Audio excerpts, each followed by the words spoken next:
C'est vous qui vous y collez? Oui, merci Madame la Présidente. L'agribashing, ça existe. Et nos agriculteurs, nos éleveurs en souffrent. Quand il s'agit de propos, quand il s'agit d'attaques verbales, c'est la liberté d'expression, on n'a pas grand-chose à dire.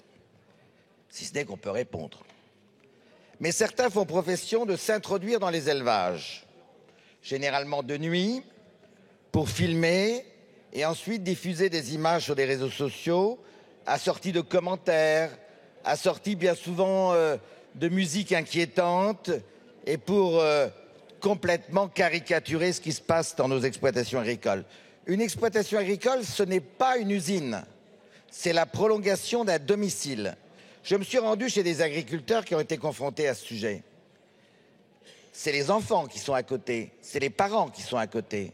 C'est toute une communauté qui se sent agressée.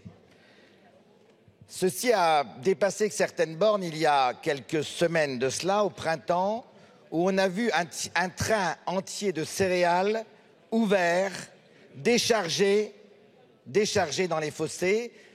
C'est du grain, c'est de la farine, c'est du pain. C'est ça, un train de céréales. Hein. Alors, la question que je me suis posée, est-ce que ces associations qui s'identifient elles-mêmes, je ne les dénonce pas puisqu'elles s'identifient elles-mêmes dans leur message, en particulier L214, mais il y en a d'autres. Est-ce qu'elles bénéficient d'argent public, ces associations? Oui, elles bénéficient d'argent public, aussi surprenant que ça puisse paraître, via les dons qui leur sont accordés par des particuliers.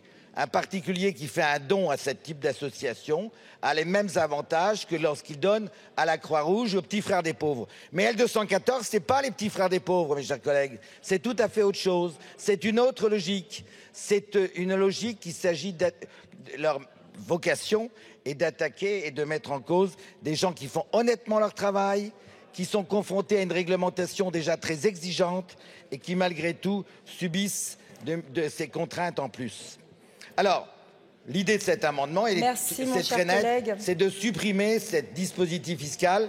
C'est pour L214 sur 5 ans, 20 millions d'euros, c'est leur compte. Hein. Merci. Monsieur Le Fur, vous souhaitez reprendre la parole? Oui, très brièvement, pour dire que non seulement les agriculteurs, mais comme l'ont parfaitement dit mes collègues, les bouchers sont également victimes de ce type d'agression. En fait, c'est toute la filière de l'élevage et de la viande qui est attaquée. Ne soyons pas naïfs. Il y a des militants très engagés, mais derrière tout ça, il y a aussi de très grands intérêts. Un certain nombre de gens qui veulent transformer la consommation alimentaire de nos compatriotes, qui investissent dans des viandes de synthèse, qui existent, qui se développent et qui concourent. Donc, la nécessité pour eux, c'est de discréditer l'ensemble de la consommation carnée. Ne soyons ni complices, ni naïfs.